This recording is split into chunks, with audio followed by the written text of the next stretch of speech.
Bapak, Ibu, dan saudara-saudara yang dikasihi Tuhan, tema kita hari ini, siapakah aku?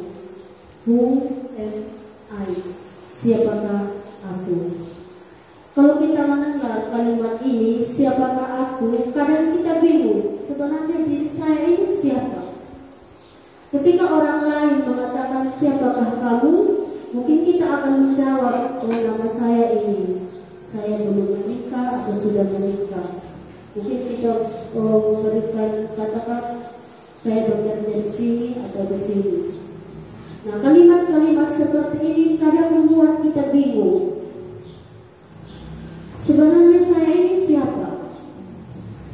Tujuan saya ada di sini untuk apa? Tuhan menciptakan saya ada di dunia untuk apa? Nah, kalimat-kalimat seperti ini yang membuat kita kadang bertanya, siapa sebenarnya saya? Untuk apa Tuhan menciptakan saya di dunia? Apa yang saya harus berikan untuk Tuhan? Bapak, Ibu, dan saudara-saudara yang dikasihi Tuhan, di dalam surat Roma yang kita belajar, di sini surat Roma memberikan kita suatu gambaran yang sungguh indah, yang berbicara tentang kasih Allah dan juga berbicara tentang karya penebusan Allah. Dan di sini juga surat Roma memberikan kita suatu gambaran bagaimana kita sebagai anak-anak Allah hidup memuliakan Dia. Di sini juga Rasul Paulus menulis surat ini dengan begitu teliti, dengan begitu indah. Meskipun sebenarnya Rasul Paulus ini belum pernah pergi ke kota Roma. Bahkan bukan dia juga yang mendirikan sebuah gereja yang ada di kota Roma. Tapi kenapa Rasul Paulus menulis surat ini? Supaya Rasul Paulus ingin mengunjungi dan merindukan supaya suatu saat dia mau pergi ke kota Roma, dan di sana dia mau menyatakan dirinya sebagai rasul kepada bangsa-bangsa yang bukan Yahudi. Bapak, Ibu, dan saudara-saudara yang dikasihi Tuhan, sebelum kita mengenal Tuhan, sebelum kita menjadi orang Kristen, ketika kita masih menjadi agama Marapu dan kita belum mengenal Tuhan, maka di situ kita belum mengenal diri kita, siapa diri kita sesungguhnya.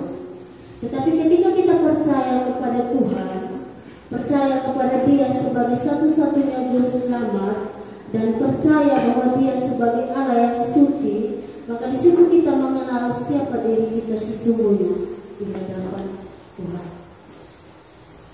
Banyak sekarang orang-orang mengatakan siapa saya sesungguhnya. Saya adalah orang yang paling hebat. Saya adalah orang yang paling pintar. Tapi di sini kita mau belajar sebagai orang Kristen. Di sini di dalam Roma, Rasul Paulus mengatakan di dalam ayat yang pertama, dari Paulus hamba Kristus Yesus yang dipanggil menjadi rasul dan dikuduskan untuk memberitakan Injil Allah. Rasul Paulus awalnya dia belum mengenal siapa dirinya di hadapan Tuhan. Karena pertama itu Rasul Paulus sebelum menjadi pengikut Tuhan, dia begitu membenci orang-orang Kristen. Tetapi ketika dia mengenal Tuhan, percaya kepada Tuhan sebagai Allah yang suci, maka di situ dia menyadari bahwa saya sebenarnya adalah Rasul Paulus. Saya ada saat ini sebagai rasul dan Tuhan memberikan sebuah tanggung jawab yang besar untuk memberitakan Injil. Mungkin kita bertanya juga di dalam diri kita, sebenarnya saya ini siapa? Apakah Tuhan menciptakan saya di dunia hanya sekedar itu, atau Tuhan juga memberikan saya sebuah tanggung jawab yang besar? Di sini juga Rasul Paulus, kenapa dia menulis surat Roma? Supaya jemaat-jemaat yang ada di Roma sebenarnya, supaya mereka mengerti bagaimana mereka memiliki suatu tujuan yang benar, bagaimana mereka tetap hidup untuk memuliakan Allah. Bapak, Ibu, dan saudara-saudara yang dikasihi Tuhan,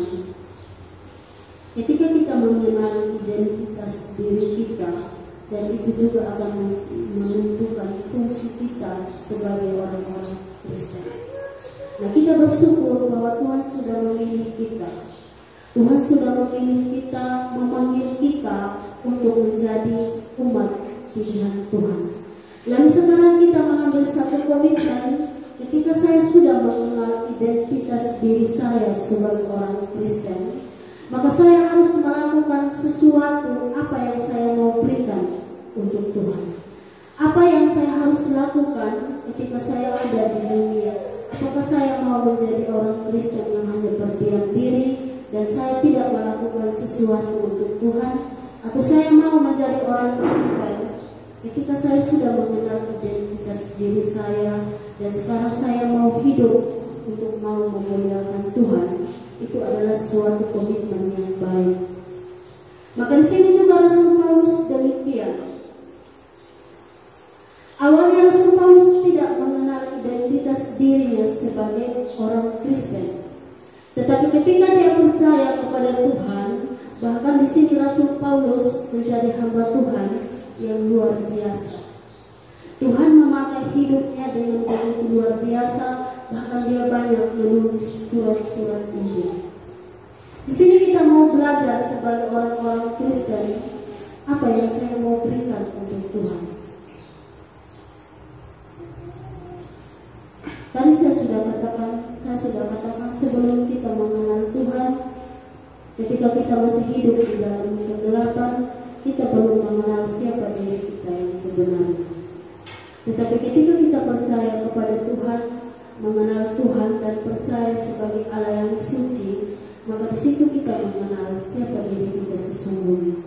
Bapak, Ibu, dan saudara-saudara yang dikasihi Tuhan, di dalam surat Roma yang kita belajar pada pagi hari ini, kita akan belajar 4 hal untuk kita mengenal siapa diri kita sesungguhnya di hadapan Tuhan.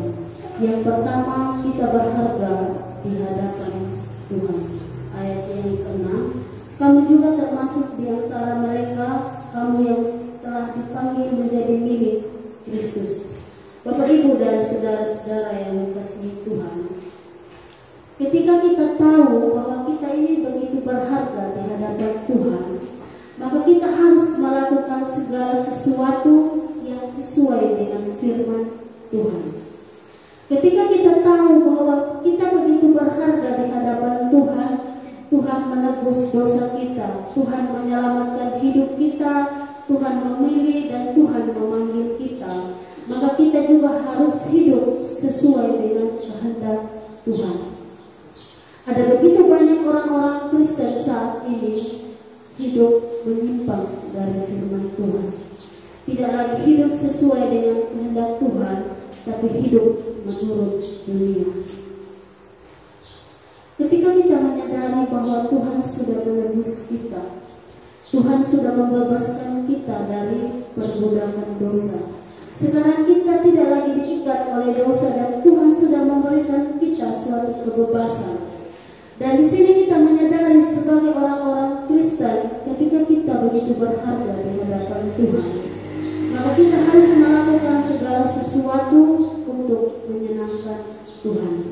Pertanyaannya untuk kita, sudahkah kita menjadi orang Kristen yang sudah menyenangkan hati Tuhan, atau kita mau menyimpang daripada Tuhan?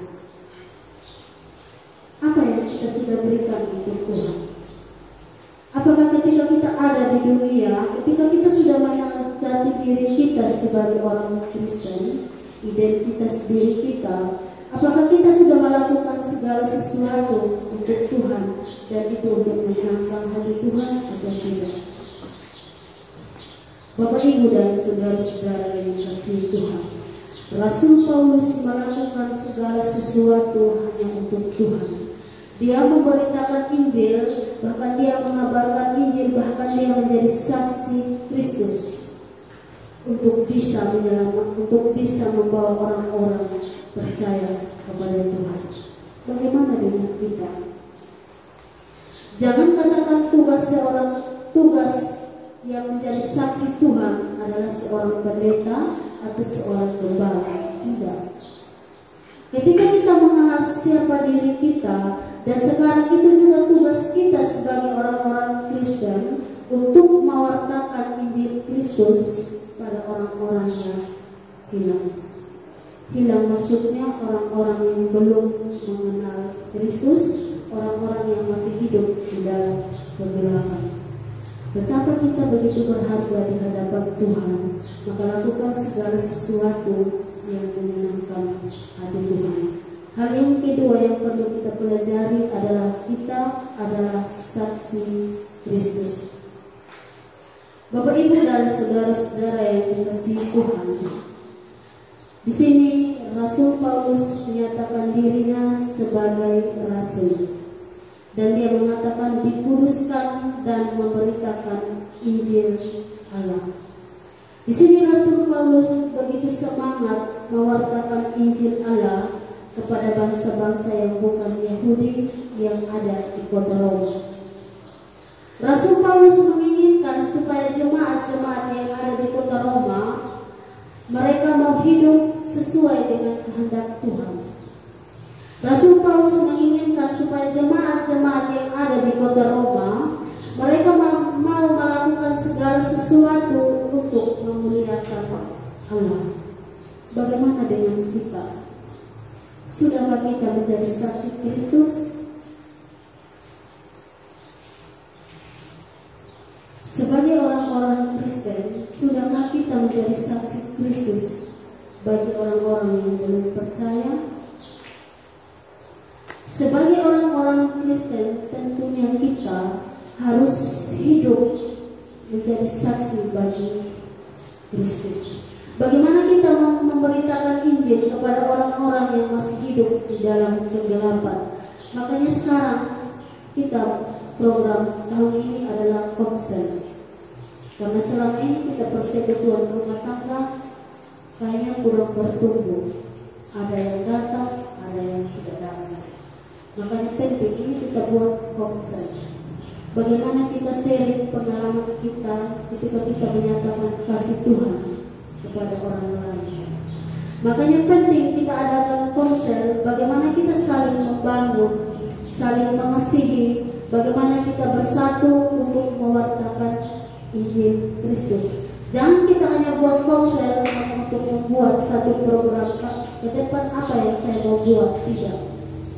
Tapi kelompok kecil ini sebenarnya bagaimana kita bergandeng tangan untuk menjadi saksi Kristus kepada orang-orang yang belum percaya kepada Tuhan.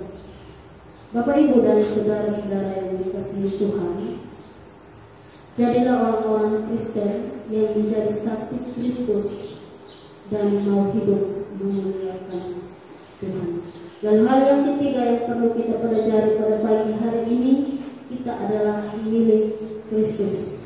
Bapak, Ibu, dan saudara-saudara yang dikasihi Tuhan, ketika kita menyadari bahwa kita sudah menjadi milik Kristus, yang harus kita lakukan adalah melayani. Ketika kita mengenal identitas diri kita dan kita sudah punya satu tujuan bahwa Tuhan menciptakan kita untuk memuliakan Dia. Maka sebagai orang-orang Kristen, mari kita melakukan segala sesuatu untuk melayani Tuhan. Pelayanan itu sebenarnya bukan hanya di mimbar. Semua kita yang ada saat ini punya tugas masing-masing.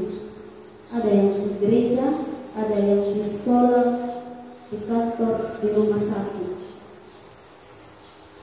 Maka kita melakukan semua itu tanggung jawab dengan baik, dan itu juga adalah wujud pelayanan kita kepada Tuhan. Jangan kita menjadi jemaat yang hanya berdiam diri dan tidak melakukan segala sesuatu hanya untuk menyenangkan hati Tuhan. Bapak, Ibu, dan saudara-saudara yang dikasihi Tuhan, ada dua gambaran mengenai jemaat.